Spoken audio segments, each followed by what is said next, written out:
Now, as we prepare our hearts and mind for a time of meditation, I invite you to find a comfortable p- position in your seats.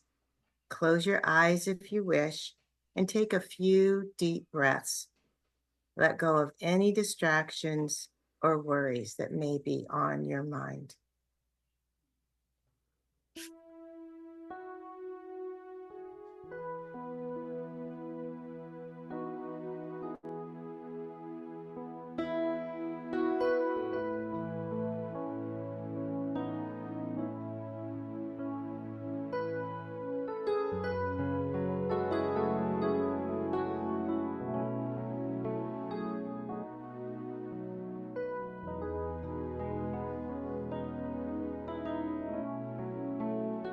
You are the face of God.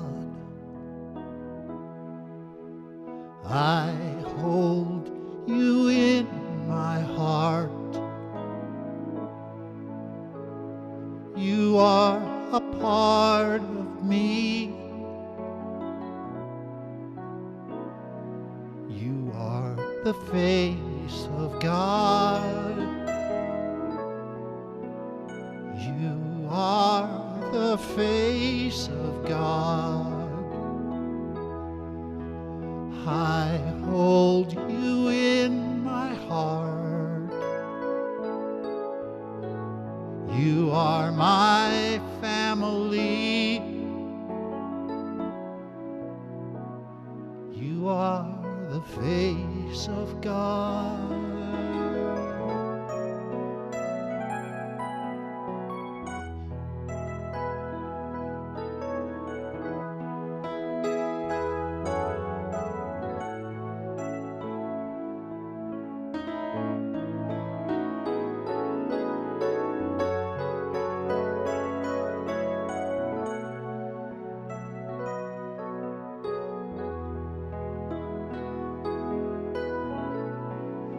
You are the face of God,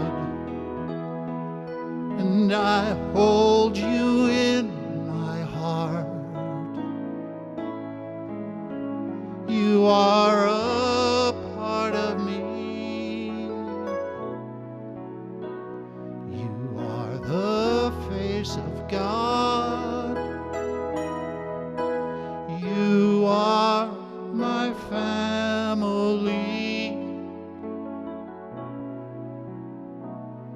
You are the face of God.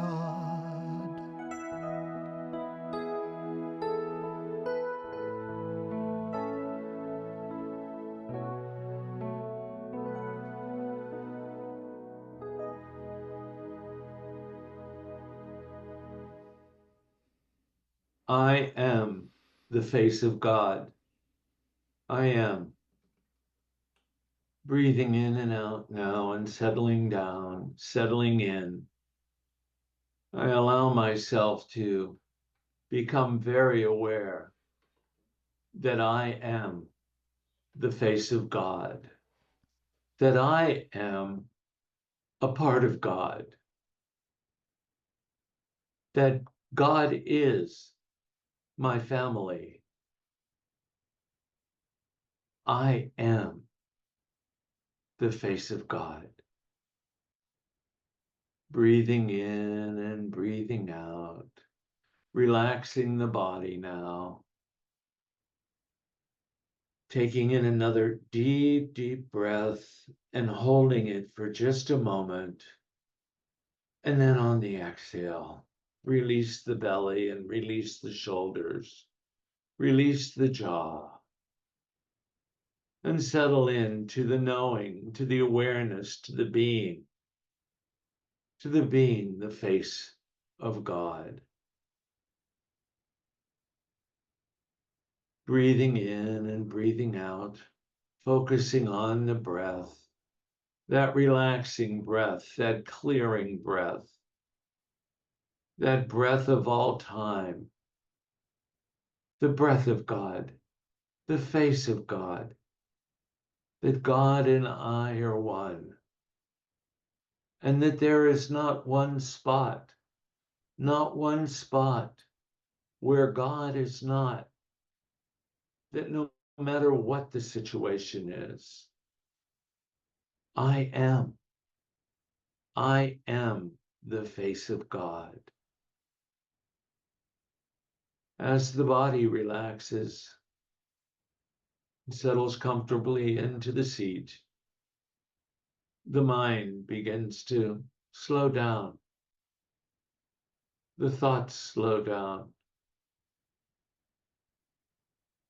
And the affirmation that I am the face of God begins to reverberate through my mind.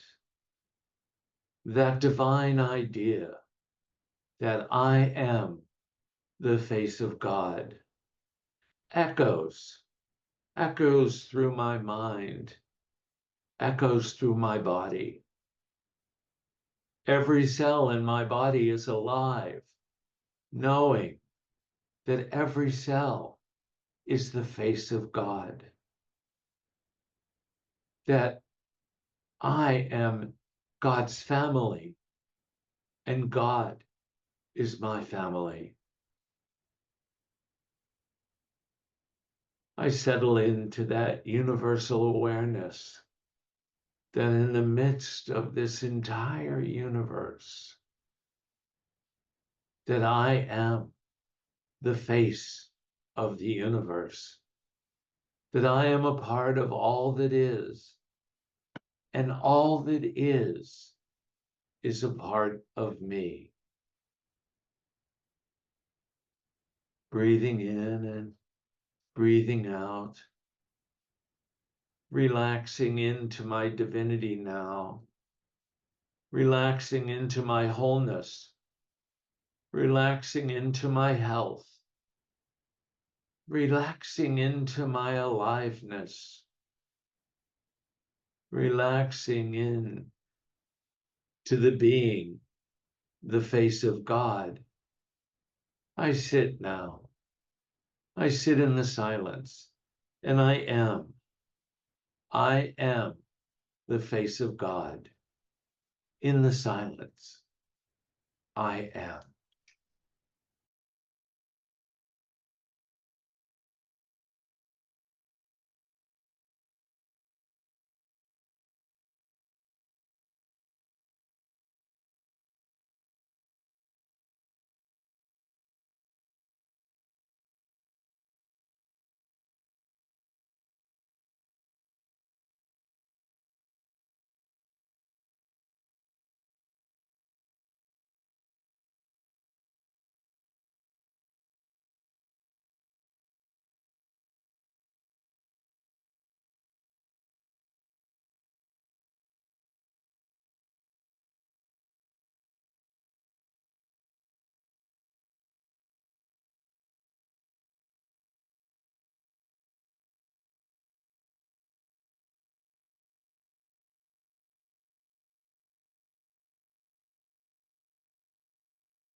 Breathing in and breathing out, centered in the midst of my divinity, knowing, feeling, being the face of God.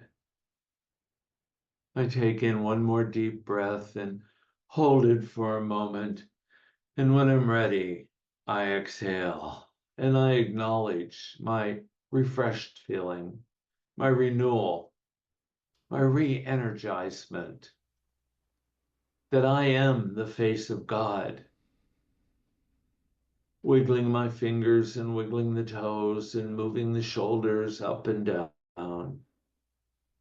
Beginning the journey back to this time and place, I take in one more breath and hold it for a brief moment. And as I exhale, I slowly allow my eyes to come open. And I say, thank you, God. And so it is. Amen. You know, we're talking about healing today, and dawned on me that whether it's physical, emotional, or through the loss of a loved one, there is one aspect that we all can heal by, and that's through the act of time.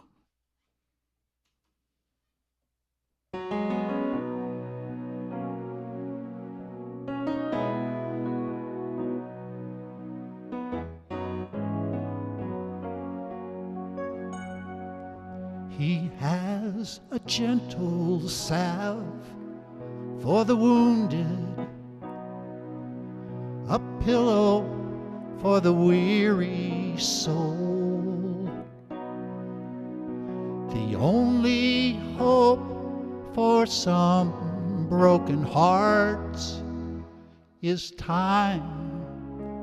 He'll make us whole. We're all healing,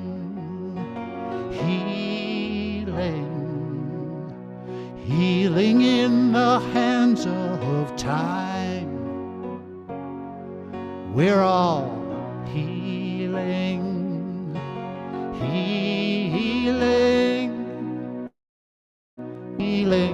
in the hands of time. He's taken us all on a journey. He knows exactly every inch of this road. And if we can only see farther down it, we would know, as he knows, that we're all healing, healing in the hands of time. We're all healing, we're healing in the hands of time. If it's much too big today to handle, just hand it all over to him. Father Time, the master of disguises, will surprise us once again. 'Cause we're all healing,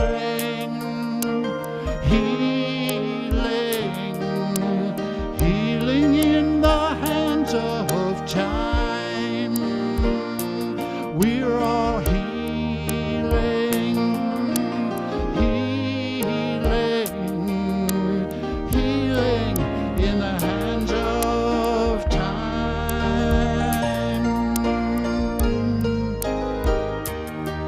We're healing in the hands of time. We're all healing, healing in the hands of time. Healing in the hands of time.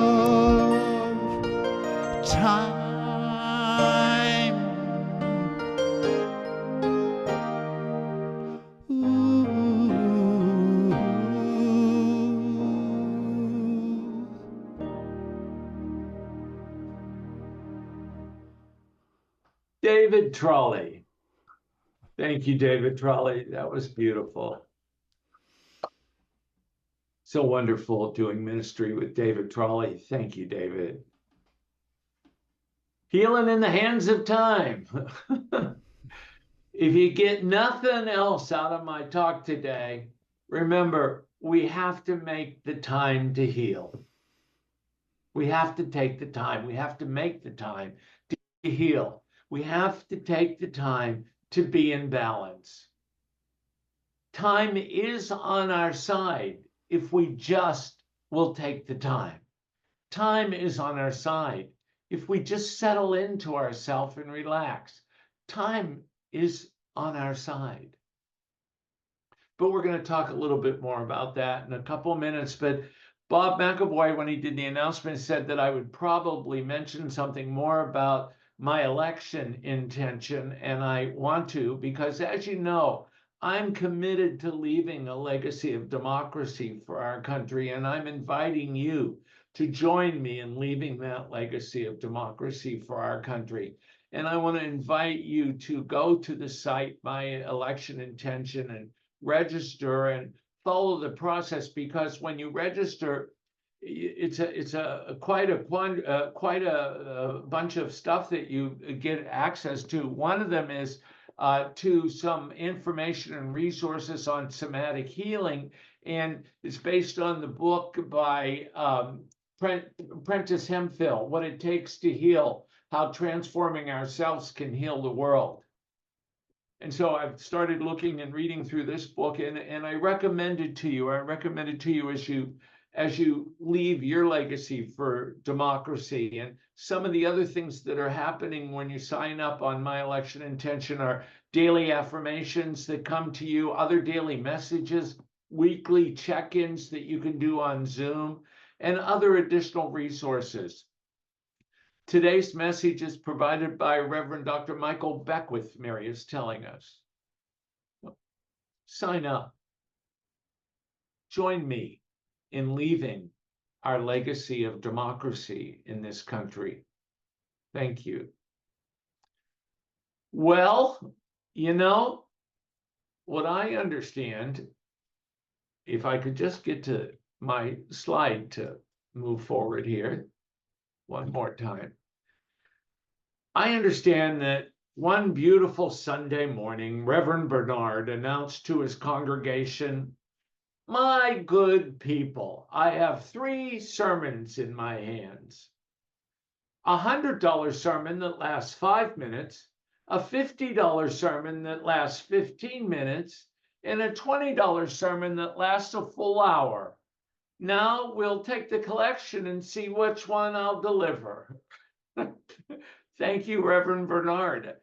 Be prepared. That's coming. I'm going to work on that. So you have your choice.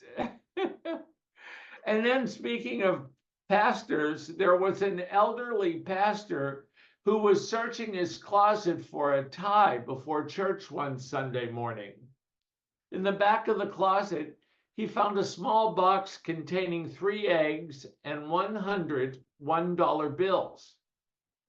He called his wife into the closet to ask her about the box and its contents. Embarrassed, she admitted hiding the box for the entire 30 years of their marriage. Disappointed and hurt, the pastor asked her, "Why?" The wife replied that she didn't want to hurt his feelings. He asked how the box could have hurt his feelings. "Well," she said, "every time that he delivered a poor sermon during their marriage, she placed an egg into the box." Well, the pastor felt that 3 poor sermons in 30 years was certainly nothing to feel bad about, so he asked what the $100 were for. And she replied, "Well, each time I got a dozen eggs, I sold them to the neighbor for $1. So I hope after my Sunday sermon, you're not putting eggs or $100 bills in a box in your closet.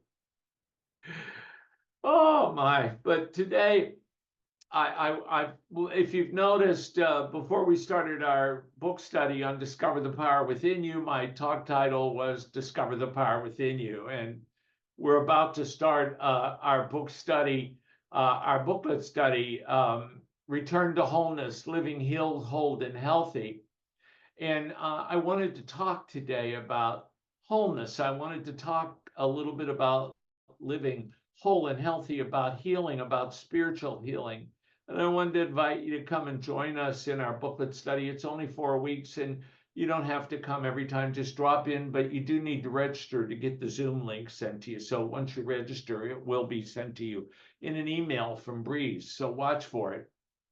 And talking about wholeness, I was called to get one of my favorite books off the shelf. And some of you might remember this book from, 4 years ago or so. Those of you who went on the quest 4 years ago, I think if my memory is correct, when you were finished that, you did a 6 weeks book study or a course on the quest for wholeness by Robert Brummett.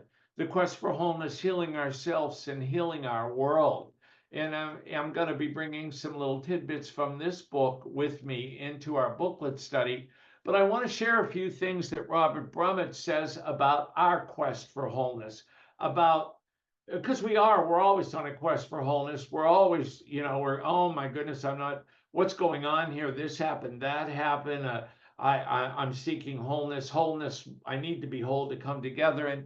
And Brummett says this: we are spiritual beings having a human experience, and our suffering is the result of having identified exclusively with our humanity, ignoring our spiritual nature. Our suffering is the result of having identified exclusively with our humanity, ignoring our spiritual nature. Brummett says that we must take the responsibility for our part in the healing process. Brummett says that God always works through us, not for us. So he lists 5 key points to that, 5 key awarenesses that God works through us, not for us.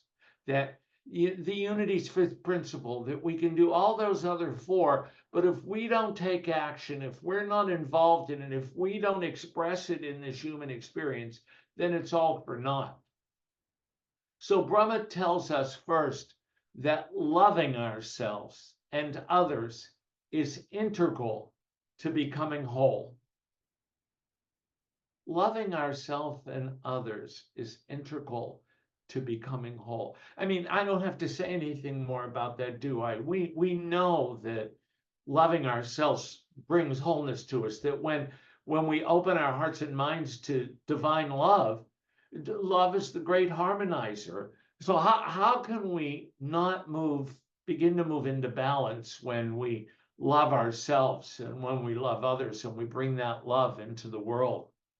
And then Robert says, and Robert, I just love talking about Robert. He was one of my instructors in seminary when I was there, and also when I was taking the personal development courses, and just one of my favorite teachers. And his books are all very good. And the second thing he brings to mind is that take a breath, exhale.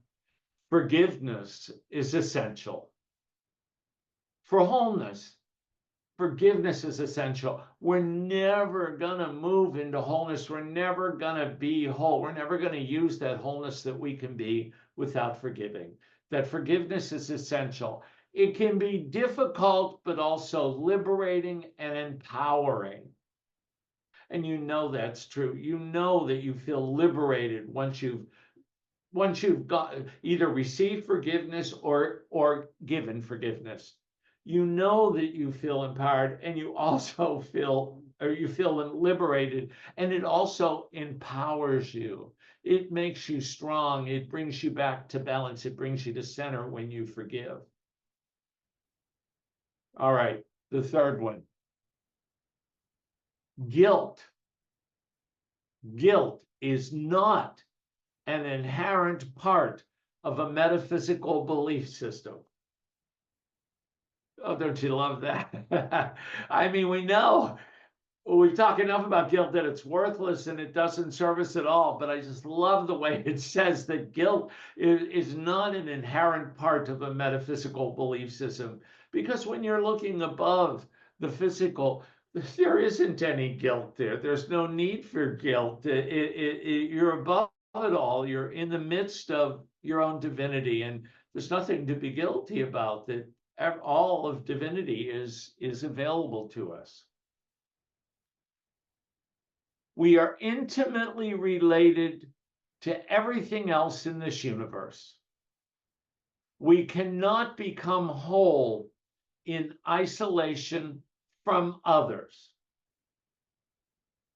So if you're not aware that you are part of the wholeness of the universe, if you are not aware that you are living in the hands of time, if you are isolating rather than being, as the Daily Word today called us to be, alive, that you won't find that wholeness. It doesn't come to you. It's still a part missing. That we are intimately related to everything, and everything is intimately related to us. And then I bring this last one up in the memory of David Fleming, our Earth Care team leader for so long. Brahma tells us that our planet Earth needs healing. We are the cause and the cure of the suffering in our world. Personal wholeness and planetary transformation cannot be separated. Yes, indeed. We are the cause and cure of the suffering in our world. We, in our humanness, engage in that suffering through guilt, through non-forgiveness, through resentment, through not allowing love to move in and through us. And what Brahman is telling us here, and we've talked about this before, and our Earth Care team has talked about it in the Good Ancestor as well, that our planet is not going to heal until we heal. There's not going to be less carbon dioxide and less burning and less scorched earth. The healing of the planet until we heal ourselves, till we come into truth.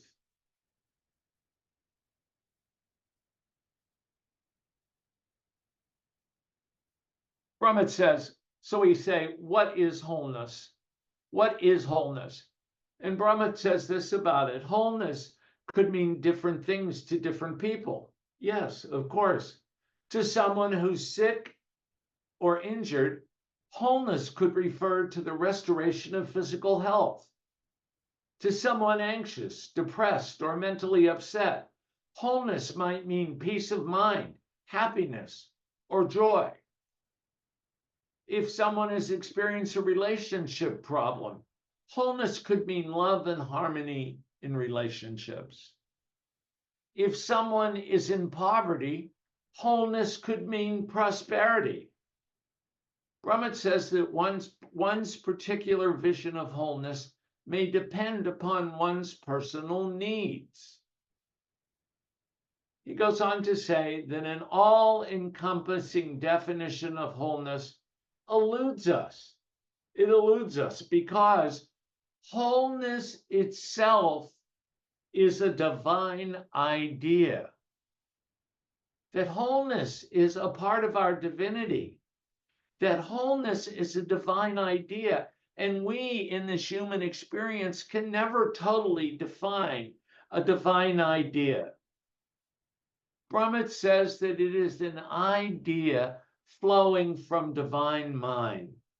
A divine idea has infinite possibilities for expression, and wholeness can be expressed in an infinite number of ways. Wholeness can be expressed in an infinite number of ways. Now, I have to tell you something. I have to confess. Your minister was in an automobile accident yesterday. I was, and it was a decent-sized automobile accident. Both of our cars were not drivable afterwards. And Guess what your minister was in the process of doing when this accident took place? I was on my way to officiate at a graveside service at a cemetery. Lots going on in this moment, right? And it was about 20 minutes time before, well, after the accident happened and I became aware of time again, I saw that I had about 20 minutes before the service was supposed to start. But I have to say that after the accident happened, the first thing that happened was that both of us flew out of our cars and met in the middle of the street and hugged each other. And we both said at the same time, yes, I'm okay. You're okay. I'm okay. It was just, healing was happening already. Healing was happening already. Was I ready to let healing in? And so, but I quickly explained that I was a minister on the way to a graveside service, and I had to call an Uber immediately to get there. And she said, "Go, go." Uh, uh, and I gave her my phone number and a picture of my driver's license, and I had called an Uber, and the Uber came, and I got in the Uber, and the first thing the Uber driver did was run a red light as we took off. Yeah, I see Lizzie's. Yes, that's what I did, Lizzie. I went, oh my goodness. Well, so much for wholeness. We're going through red lights. I did the graveside service, and I have to tell you, it was hard.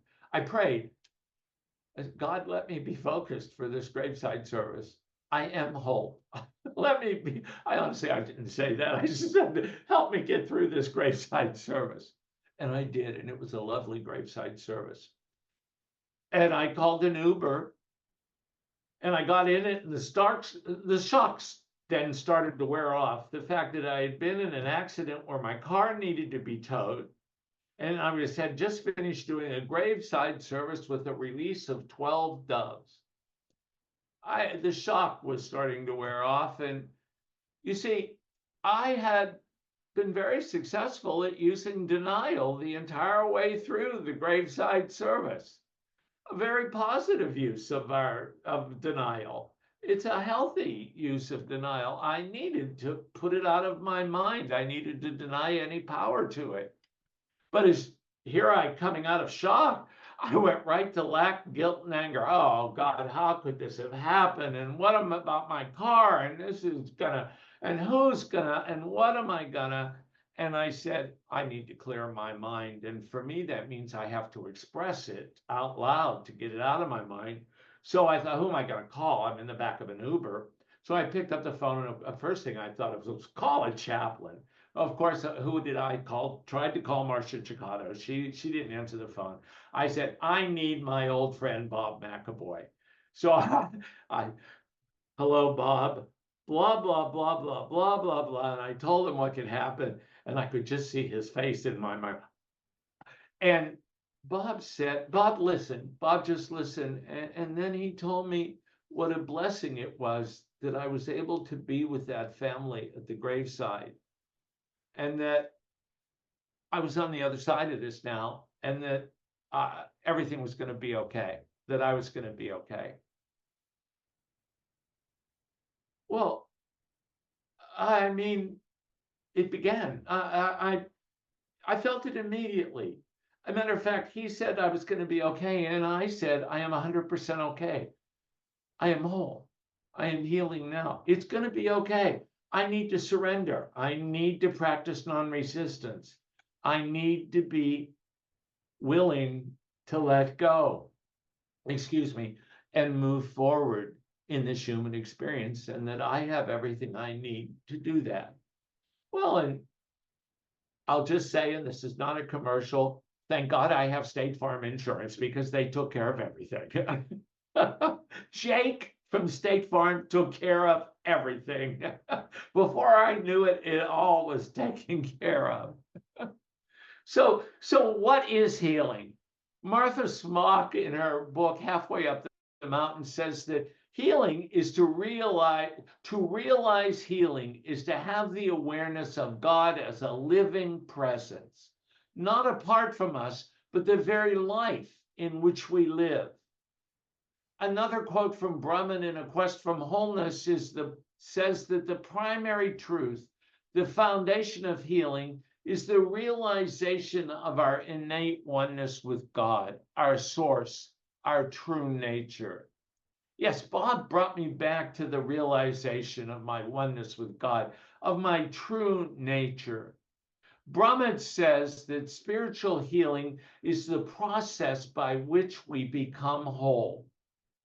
Yet, he says, in one sense, we are already whole because wholeness is our true nature.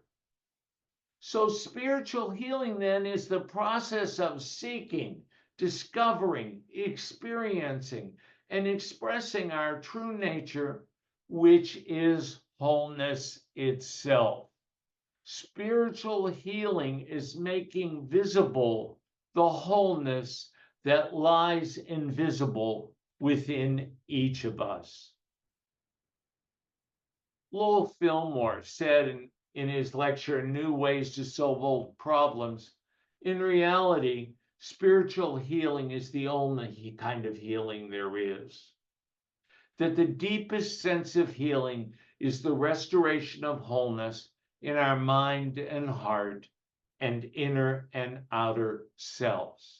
It goes beyond the curing of particular diseases to the establishment of a free flow of life and energy throughout a person's being. And finally, Brahma tells us another finger pointing us toward wholeness is the word balance. You've heard me say that word so many times, especially when we've talked about Pema Chodron and her teachings, about being in balance, about being in the center, about not having a desire to be to the right or to the left, but being in balance. Wholeness, Brahman says, implies a balance of our physical, mental, emotional, and spiritual natures. We must and honor all aspects of ourselves in order to be whole. If we ignore any aspect of our nature, we are out of balance. We are no longer whole. So I invite you to go forward this week being in balance, knowing that you are the face of God, that you are alive and whole, and that you have the access to all the spiritual healing that you need. Thank you. Have a great week.